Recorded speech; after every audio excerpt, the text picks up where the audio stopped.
Siap landaikan angka kasus COVID-19. Lantas sesiap apa sebenarnya Kota Bontang? Saya akan mulai dari Wali Kota Bontang, Bapak Basri Rase. Pak Basri, ini sudah kurang lebih 1,5 bulan Kota Bontang menerapkan PPKM level 3. Tentunya ini sebuah hasil yang patut diapresiasi bahwa kerjasama dari seluruh elemen masyarakat di Kota Bontang kemudian menghasilkan sebuah angin segar begitu bagi Kota Bontang. Kemudian sebenarnya apa saja upaya yang pada saat itu dilakukan yang digalakkan oleh pemerintah Kota Bontang sendiri untuk kemudian pada akhirnya Kota Bontang boleh ditetapkan keluar dari PPKM level 3. Silahkan. Baik, terima kasih. Assalamualaikum warahmatullahi wabarakatuh. Selamat sore, salam sejahtera untuk semuanya. Ya, saya hormati sebab saya Pak Dandi, Pak Polres, pimpinan TPRI, dan orang tua kami, Pak Nur. Kami ini kan ditetapkan berdasarkan penilaian dari Kementerian Dalam Negeri. Nah, ketika Bontang ditetapkan yang pertama sebagai kota darurat, maka kami langsung merespon dengan begitu cepat dengan melakukan langkah-langkah yang antisipasi, karena waktu itu di otak saya ini hanya satu, jangan sampai Bontang outbreak. Nah, di situ kan sudah ada beberapa instruksi Mendagri terkait ketika berada di level 4 di zona darurat waktu itu, bahwa pemerintah daerah harus melakukan penyekatan. Kedua, mempersiapkan safe house. Ketiga, segera melakukan percepatan vaksinasi. Keempat, melakukan penutupan seluruh fasilitas umum, olahraga, tempat wisata, termasuk masalah WHO dan WFH. Nah, ini langsung kami respon begitu cepat, dan kami lakukan penyekatan di tapal batas maupun di dalam kota. Nah, penyekatan ini bukan untuk melarang, tapi untuk mengurangi mobilitas di tingkat kota, termasuk orang yang melakukan perjalanan ke Bontang. Di samping itu, kebetulan Bontang ini juga mempunyai perubahan umum, perubahan PLNI. Dan setiap saat tingkat mobilitas sangat tinggi, apalagi waktu itu mau lebaran, belum lagi harus mudik dan semacam. Nah, tapi semua harus kami lakukan dengan secara tegas, dan alhamdulillah kebetulan kami benar-benar di backup full oleh TNI Polri dan Prokopimda yang lain, termasuk perusahaan-perusahaan yang ada ikut serta bersama-sama, kerjasamanya luar biasa dan sama-sama bekerja. Akhirnya dengan segala keputusan di satuan tugas itu yang memang di dalamnya ada Prokopimda, siang malam kami lakukan pemantauan dan setiap saat kami evaluasi, bukan cuma di kantor, biar di luar di tempat-tempat posko pengamanan penyekatan kami juga bisa melakukan evaluasi apa sih yang harus kita lakukan ini, karena di satu sisi masyarakat juga sangat terganggu dengan penyekatan ini, khususnya para pelaku UMKM dan semacam. Nah, dan ini perlu sosialisasi kepada masyarakat. Alhamdulillah saya syukuri karena seluruh stakeholder di Kota Bontang itu benar-benar punya kesadaran yang luar biasa, yang sangat tinggi, ditambah dengan mobilitas yang sangat tinggi, dan teman-teman melakukan sebuah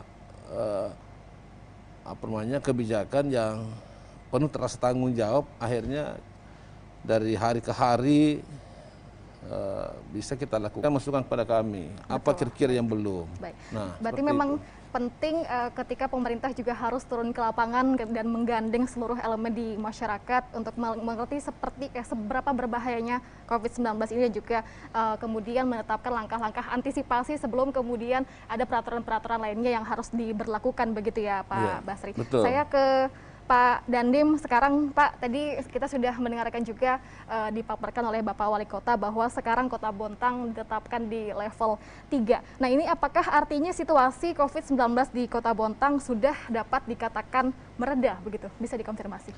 Baik, terima kasih Mbak Lia, seluruh pemirsa TVRI dimanapun berada.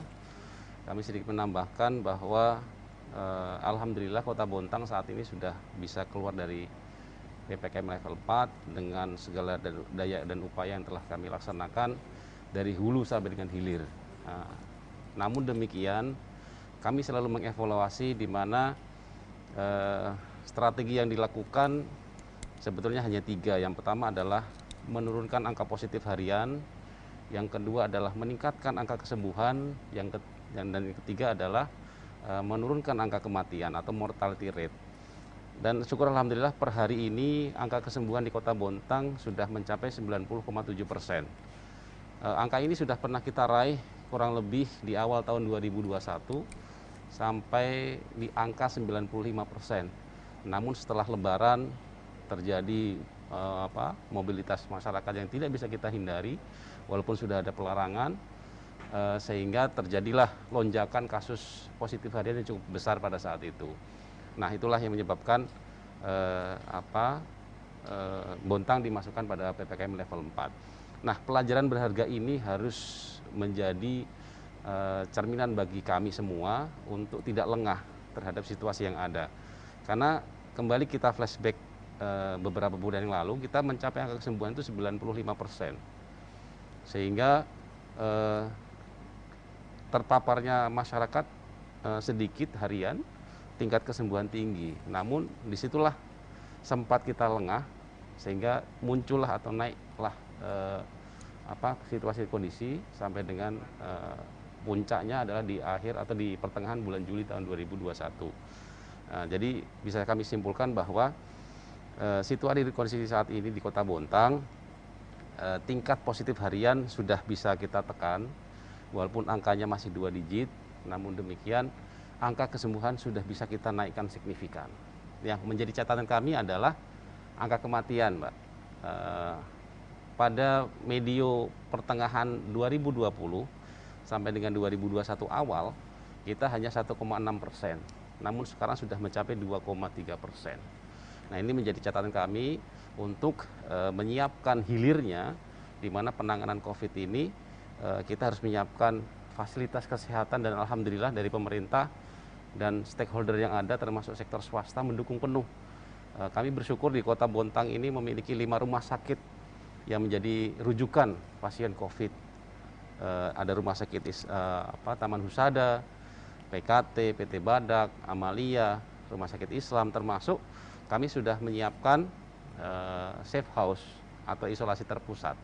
Dengan fasilitas kesehatan yang cukup memadai inilah yang memberikan keyakinan bagi kami untuk bisa menekan angka kematian, karena treatment penanganan di level hilir ini bisa kita tangani dengan baik di seluruh elemen masyarakat.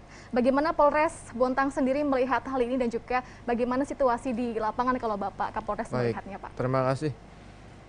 Selamat sore pemirsa. Kami dari jajaran Polres Bontang dalam hal ini adalah pelaksanaan dalam penanganan COVID bersama dengan pemerintah Kota Bontang. Dan dalam upaya-upaya yang kita laksanakan adalah upaya yang telah kita sepakati bersama, ya, sepakati bersama yang dipimpin oleh Pak Wali Kota. Jadi dari ini kita merujuk kepada jajaran pelaksana. Pada saat kita diberlakukan level 4, ya, di mana di situ tingkat mobilitas masyarakat tinggi, disitulah kita sudah memapping tempat-tempat mana yang kira-kira menjadi aktivitas masyarakat ini yang bisa kita kendalikan. Kita mengendalikan mobilitasnya masyarakat terlebih dahulu. Kemudian sampai dengan bagaimana dalam penanganannya membantu jajaran unsur terkait, dalam hal ini garda terdepan adalah Nakes, ya, sebagai menangani masyarakat yang terdampak secara langsung, ya. Seperti tadi kita sudah punya kesiapan dari rumah sakit rujukan, kesiapan dari ketersediaan oksigen, ditambah lagi kita melakukan percepatan vaksin. Dalam hal ini percepatan vaksin, sehingga masyarakat di sini juga bisa, yang terdampak langsung bisa segera ditangani oleh para tenaga kesehatan kita dan melakukan perawatan. Kemudian juga kita juga membantu unsur pelaksana di lapangan, khususnya para nakes-nakes yang saat ini mungkin tidak dilakukan langsung ke lapangan, tetapi dengan dibantu unsur relawan ditambah lagi dengan rekan-rekan yang ada di tingkat kecamatan dan kelurahan, di sini melihat masyarakat mana yang terdampak.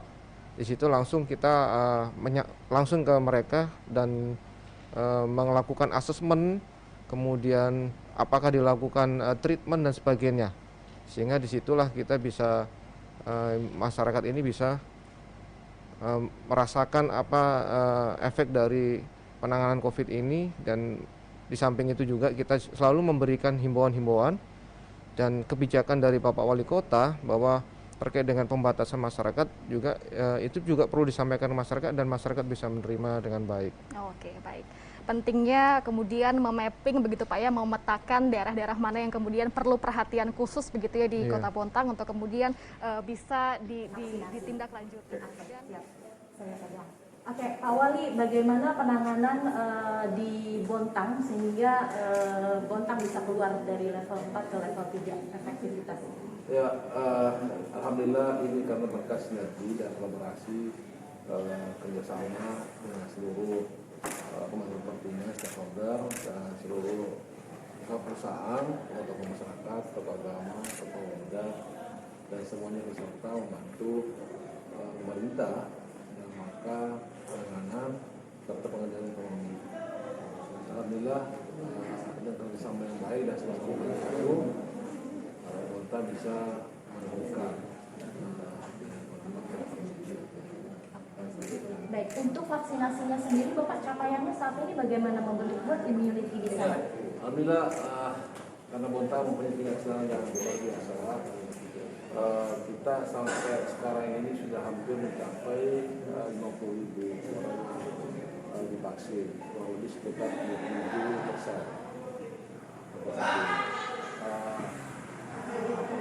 Setiap ada vaksin langsung cepat karena memang masyarakat kita Stoknya sekarang yang bermasalah ya Pak ya? Iya. Nah, untuk pencapaian sampai ke daerah-daerah yang kurang dapat dijangkau begitu Pak, apa yang dilakukan oleh pemerintah kota di sana? Alhamdulillah di Bontang ini kan hampir semua daerah bisa dijangkau. Kita sekarang ini menghindari terjadinya kerumunan sempurna, maka vaksinasi ini dilakukan dengan cara melalui dengan memberikan jaminan tertentu bisa menghindari daripada kerumunan di tempat vaksin. Walaupun tetap ada, tapi tidak seperti awal-awal. Baik.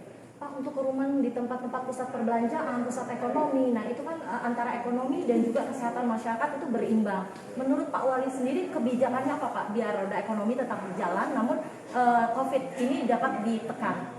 Ya, kami kan sebenarnya semua kebijakan ini kan tergantung dari pusat melalui instruksi Mendagri.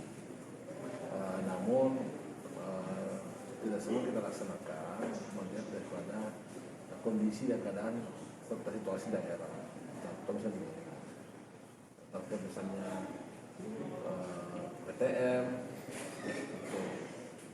tamuka, kami akan lakukan. Walaupun di Mendagri itu untuk level 3 sudah bisa dilaksanakan, tapi kami belum. Kenapa? Karena mungkin kami punya alasan tersendiri dan maka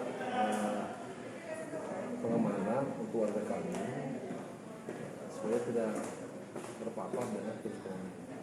Alasan kami ya yang pertama misalnya guru kami sebagian belum divaksin, kedua anak-anak kami sebagian belum divaksin. Tapi yang sudah divaksin ya boleh, yang penting di surat pernyataan, di surat pernyataan ke Satgas, nanti Satgas verifikasi di sekolah tersebut menentukan apakah gurunya sudah semua divaksin, apakah muridnya semua divaksin. Terus apakah orang tuanya juga sudah bersedia. Baik, terima kasih Pak Wali. Karena sepertinya guru baru siap di ruangan. Ada syuting.